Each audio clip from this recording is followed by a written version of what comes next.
माघ महामहत्तम 11वां अध्याय। हरे कृष्णा, राधे राधे।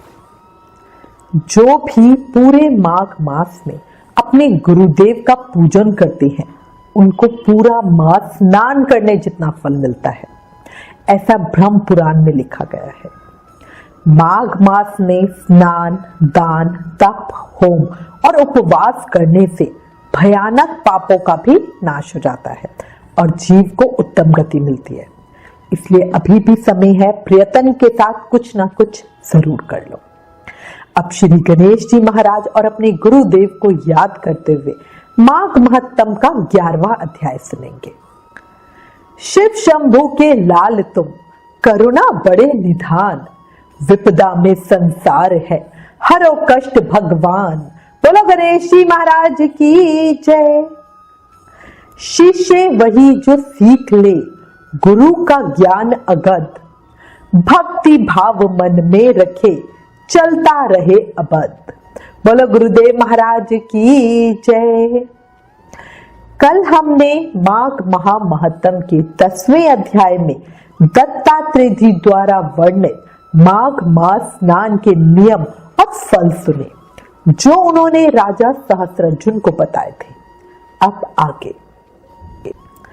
राजा सहस्त्रर्जुन जी बोले, हे भगवान, वो राक्षस कौन था और कंचन मालिनी कौन थी?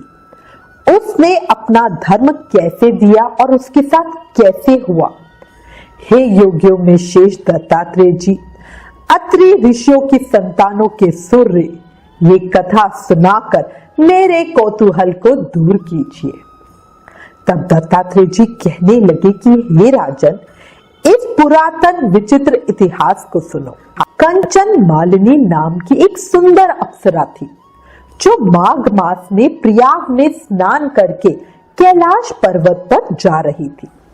तब उसको मार्ग में जाते हुए हिमालय के कुंज से एक राक्षस ने देखा। उस सोने जैसे तेज वाली, सुंदर बड़े बड़े नेत्रों वाली, चंद्रमुखी सुंदर केश वाली अपार सुंदर अप्सरा को देखकर उस राक्षस ने कहा, हे सुंदरी कमल नयनी, तुम कौन हो और कहां से आ रही हो? तुम्हारे वस्त्र और वेणी मतलब चोटी फीकी हुई क्यों है?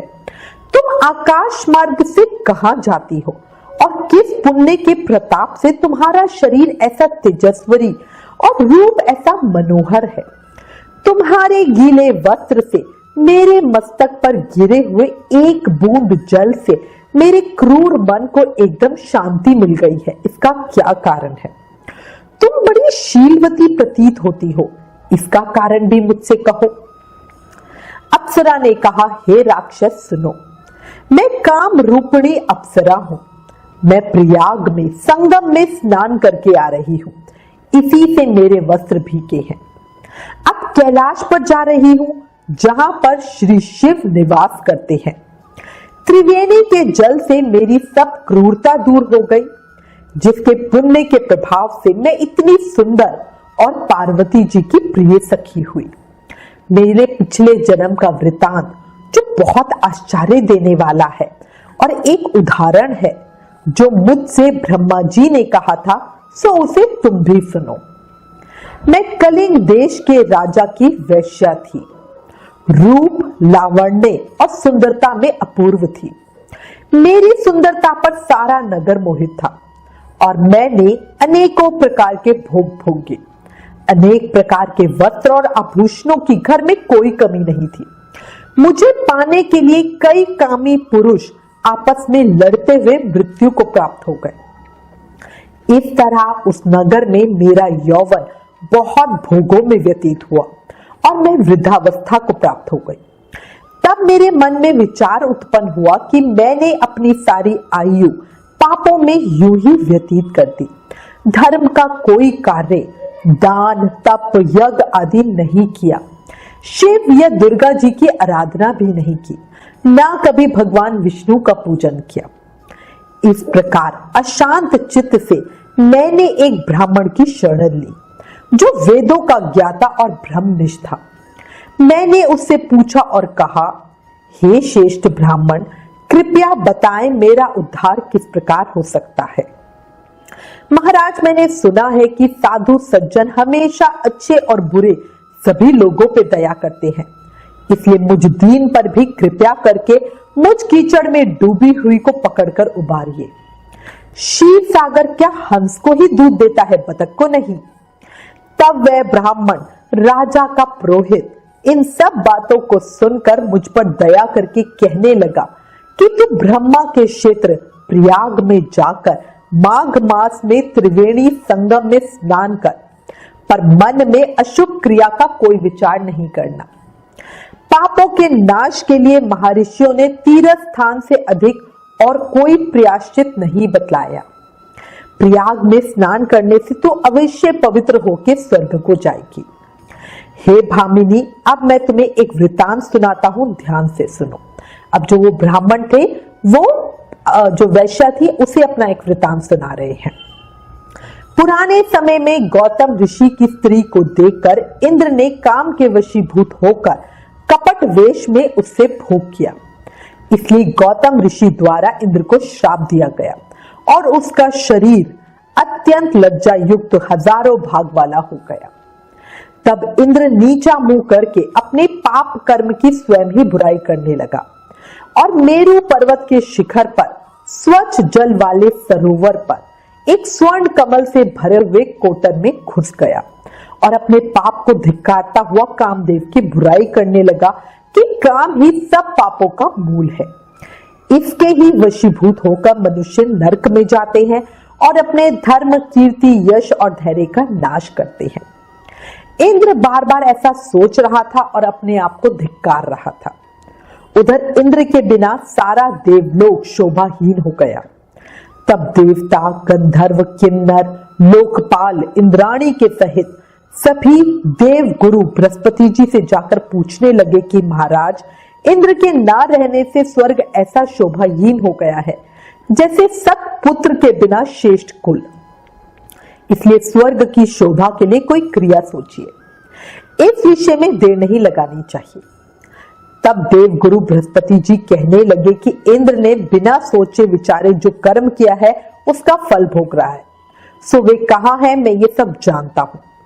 फिर गुरु जी सबको साथ लेकर स्वर्ण कमलों से युक्त बड़े सरोवर में इंद्र को देखा, जिसका मुख मलिन और आंखें बंद थी। बृहस्पति जी ने इंद्र को पुकारा। तब इंद्र ने बृहस्पति जी के चरणों को पकड़कर कहा कि इस पाप से उद्धार करके मेरी रक्षा कीजिए। इंद्र की बात सुनकर बृहस्पति जी ने कहा कि प्रयाग में स्नान करने से तुम पाप मुक्त हो जाओगे। तब इंद्र सहित सबने ही प्रयाग में जाकर संगम में स्नान किया और त्रिवेणी स्नान से इंद्र पाप मुक्त हो गए। तब बृहस्पति जी ने इंद्र को वरदान दिया कि तुम्हारे शरीर में जितने भग हैं सब नेत्र हो जाए।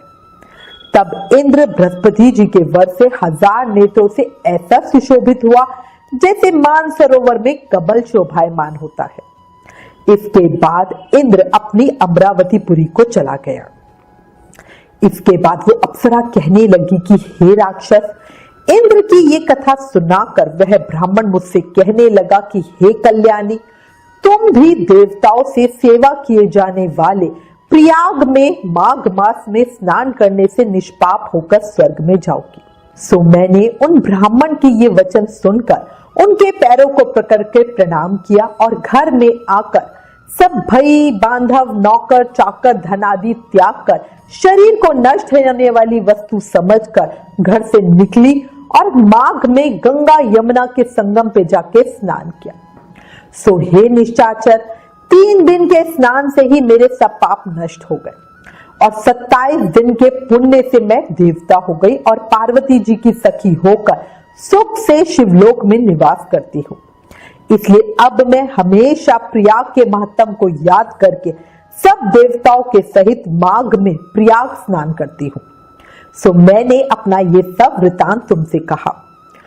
तुम भी मुझे बताओ, इस योनि में पड़ने और कुरूप होने का क्या कारण है? तुम्हारी दाढ़ी और मूछें बहुत बड़ी बड़ी है। तुम पर्वत की इस गुफा में वास करते हो।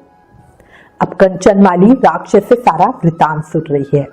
यही हमारे माघ महामहत्तम के 11वें अध्याय का समापन। उस राक्षस ने अपने बारे में क्या बताया, ये हम कल माघ महामहत्तम के अध्याय 12 में सुनेंगे। इस महत्तम को सुनकर हमें पता चलता है कि जितने भी भोग भोग लो, पर मन को आंतरिक शांति सिर्फ हरि चरणों में ही मिलती है। सही कह रही हूं? प्रयाग का महत्व बहुत है, इसीलिए कोशिश करो और हो सके तो स्नान करो।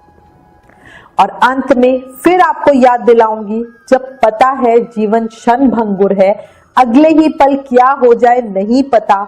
हम अभी प्रयाग स्नान के प्लान का बना रहे हैं, स्नान का प्लान बना रहे हैं और पता नहीं अगले ही पल क्या हो जाए, है ना। कलयुग के प्रभाव से निकलने का एक उपाय है, अधिक से अधिक नाम जाप करो। याद है ना, कलयुग केवल नाम आधार।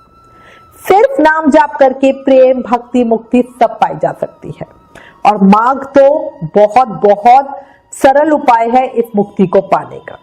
इसलिए हर समय हर सांस के साथ नाम जाप करते रहो और कहो हरे कृष्ण कृष्ण कृष्ण हरे हरे, हरे राम राम राम हरे हरे।